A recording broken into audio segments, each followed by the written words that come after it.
आज है 2 नवंबर 2021 की सरकार मुरली। बाबा ने कहा, मीठे बच्चे, तुम्हें मनसा वाचा कर्मणा एक्यूरेट बनना है, क्योंकि तुम देवताओं से भी ऊंच ब्राह्मण चोटी हो। प्रश्न है, सबसे गुप्त और महीन बात कौन सी है, जो बच्चे भी मुश्किल ही समझ सकते हैं? उत्तर, शिव बाबा और ब्रह्मा बाबा का भेद समझना। यह सबसे गुप्त और महीन बात है। इसमें कई बच्चे मूंझ जाते हैं। यह राज स्वयं बाप बतलाते हैं कि मैं सवेरे सवेरे इस तन द्वारा तुम बच्चों को पढ़ाता हूँ, बाकी ऐसे नहीं कि मैं कोई सारा दिन इस पर सवारी करता हूँ। ओम शांति। रूहानी बाप रूहानी बच्चों को समझाते हैं। बच्चे कौन हैं? ब्राह्मण। यह कभी भूलो मत कि हम ब्राह्मण हैं, देवता बनने वाले हैं। वर्णों को भी याद करना होता है। यहाँ तुम आपस में ब्राह्मण ही ब्राह्मण हो।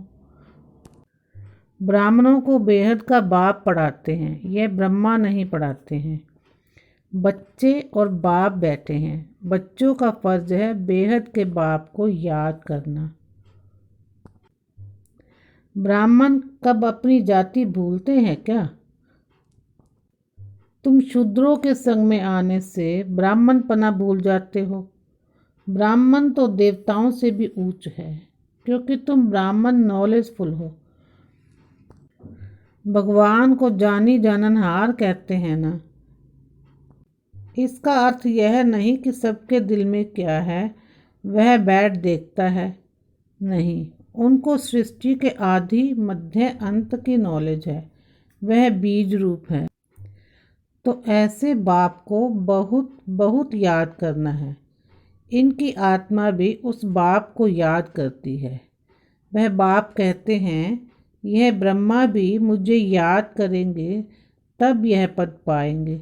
तुम भी याद करेंगे तो पद पाएंगे। पहले पहले तुम बिना शरीर अशरीरी आए थे, फिर अशरीरी बनकर वापस जाना है।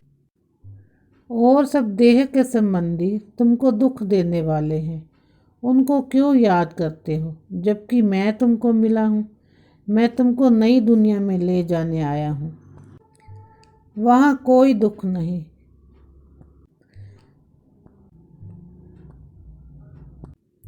वह है दैवी संबंध। यहाँ पहले दुख होता है स्त्री और पुरुष के संबंध में, क्योंकि विकारी बनते हैं। तुमको मैं अब उस दुनिया के लायक बनाता हूँ जहाँ विकार की बात ही नहीं रहती। यह काम महाशत्रु गाया हुआ है, जो आदि मध्य अंत दुख देते हैं।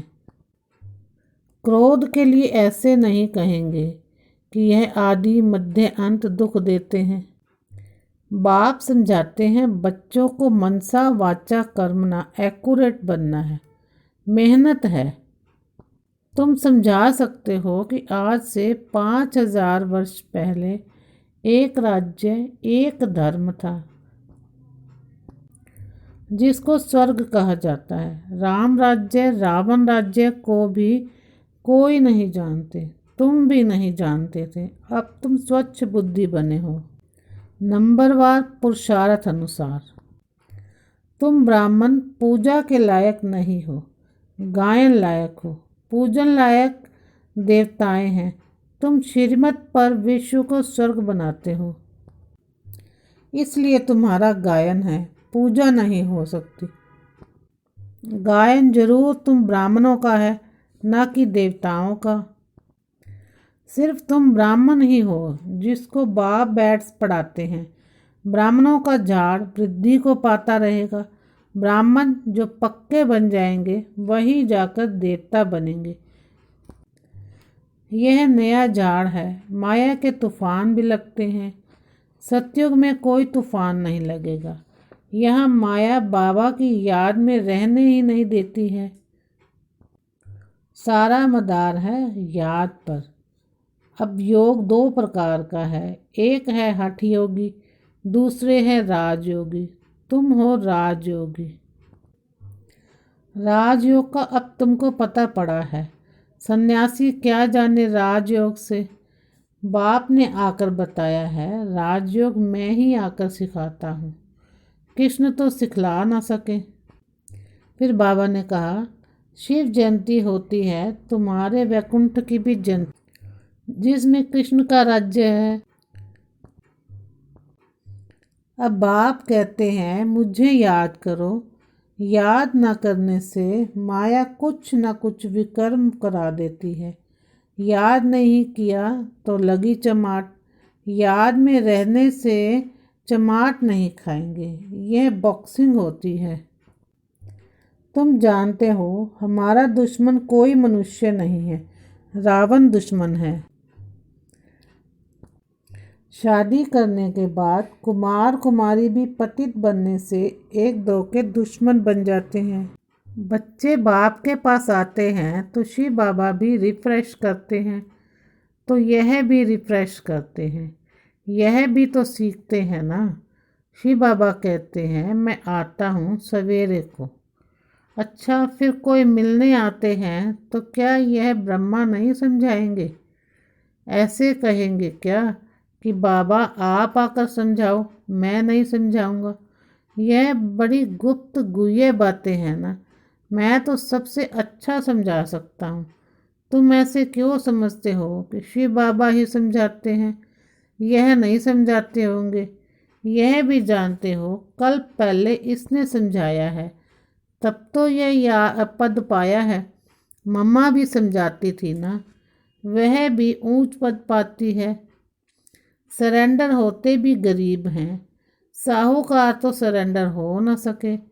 गरीब कहते हैं कि बाबा यह सब कुछ आपका है।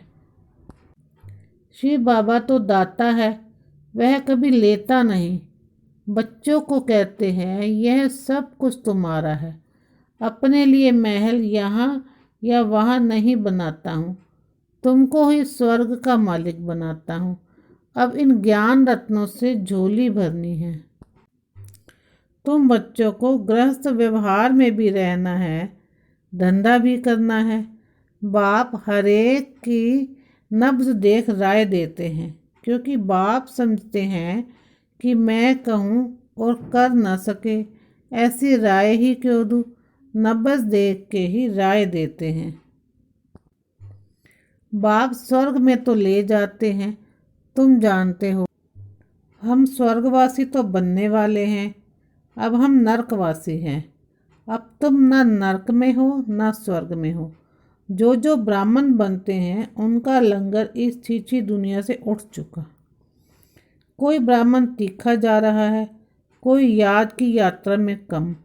कोई हाथ छोड़ देते हैं तो गुटखा खाकर डूब मरते हैं, अर्थात फिर कलयुग में चले जाते हैं। तुम कर्म योगी हो, जितना हो सके हथ काढ़े दिल यार्डे। अभी तुम जानते हो कि बाप हमको स्वर्ग में ले जाते हैं। वहाँ न गर्भ जेल न वह जेल होगी, फिर कभी जेल का मुंह देखने को नहीं मिलेगा।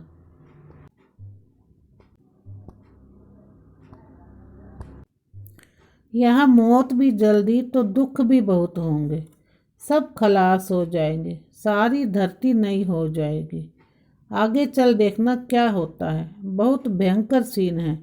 तुम बच्चों ने साक्षात्कार किया है। बच्चों के लिए मुख्य है याद की यात्रा, यह है चढ़ती कला। धारणा के लिए मुख्य सार, सदा इसी स्मृति में रहना है कि हम ब्राह्मण हैं। हम ब्राह्मणों को ही भगवान पढ़ाते हैं। हम अभी ब्राह्मण सो देवता बन रहे हैं। नंबर 2, ज्ञान रत्नों से अपनी झोली भरकर दान करना है। इस कलयुगी पतित दुनिया का किनारा छोड़ देना है।